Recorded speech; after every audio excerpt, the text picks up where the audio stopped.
ராஜாக்கள் 13:23. ஆனாலும் நம் முற்பிதாக்கள் தேவன் யார்? ஈசாக்கு, யாக்கோபு. ஏன் யோசிக்கிறீங்க? டக்குனு கேட்க அல்லேலூயா. முற்பிதாக்களின் தேவன் அவங்க 3 பேர் இல்லைங்களா? அப்படிப்பட்ட அவர்கள் மீது நம்ம என்ன பண்ணிருக்கிறாரு? உடன்படிக்கை செய்திருக்கிறார். அல்லேலூயா. ஆனா அவளை அழிக்க, ஏன்னா அவளோட நம்ம இஸ்ரவேல் ஜனங்களை அழிக்க கர்த்தருக்கு எப்படியா இருந்தது? கூடாதா இருந்தது. இஸ்ரவேல் ஜனங்க என்னதான் அவங்க முறுமுறுத்தாலும் அவங்கள ஒண்ணுமே செய்ய முடியல. ஏன்னா அவர் உடன்படிக்கை பண்ணி இருக்கிறாரு இல்லையா? அதனால அவர் ஒண்ணுமே செய்ய முடியல. அதனால அவர் செய்யாமல் சித்தமா இராமலும் அவர்களை இன்னும் தன்னுடைய முகத்தை விட்டு தள்ளாமல், அவர் ஒரு நிமிஷம் அவர் முகத்தை மறைச்சாருன்னா என்ன ஆகும்? நம்மளாம் ஒண்ணுமே இல்லையா?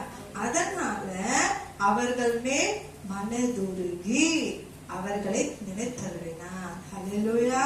நம்ம ஒரே பாயிண்ட் இருக்கு, ஸ்டார்டிங் எடுக்கிற பாயிண்ட், மனதுருகி நினைத்தருளினார், அவளை தள்ளி விடாம. அல்லேலூயா. இப்ப அந்த மனதுருகி என்ற வார்த்தை மூலமாய் நம்ம இப்போ கர்த்தருடைய வார்த்தை கேட்க போறோம். அல்லேலூயா. ஆபிரகாம், ஈசாக்கு, யாக்கோபு எங்களுடைய தேவன் நம் தேவன். அல்லேலூயா. ஆனா தள்ளாமலும் அவளை தள்ளாமல் இருந்தார். அது மாத்திரமல்ல, அவளுக்கு அழிக்க சித்தமே இல்லை. அவளுக்கு எவ்வளவு முறுமுறுத்தாங்க. எல்லா அதிசயத்தையும் ஆண்டவர் செஞ்ச போதிலும் அது கூடவே இந்த பார்த்த கூட அவங்க ஆண்டவர் முறுமுறுத்துதான் இருந்தாங்க. மோசேவை முறுமுறுத்துதான் இருந்தாங்க இல்லையா? ஆனா அவர் என்ன பண்ணாரு? அவர்களுமே மனதுருகி அவர்களை நினைத்தருளினார். அல்லேலூயா. நம்ம பார்ப்போமா எதுல அவர் மனதுருகிறார்? அல்லேலூயா. 7:13 பார்க்கலாம்.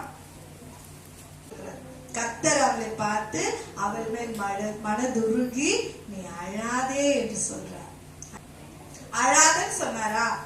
அப்புறம் நெக்ஸ்ட் என்ன சொல்றாரு? அவ எதுக்கு அழுதுருப்பா? அவ மகள் என்ன பண்ணா? இறந்து போயிட்டான். அவ பாறை தொட்டு அவ சுகப்படுத்தினார். அப்ப அதுக்கு சொன்னாரு அழாதேன்னு. இங்க சொல்றாரு அவ தொட்டு இறந்து போன மகனை உயிரோட எழுப்புறார். அப்பே 14:14 சொல்றேன். இயேசு திரளான ஜனங்களை கண்டு அவர்கள் மேல் மனதுருகி அவர்களை வியாதிஸ்தராய் இருந்தவர்களை சொஸ்தமாக்கினார்.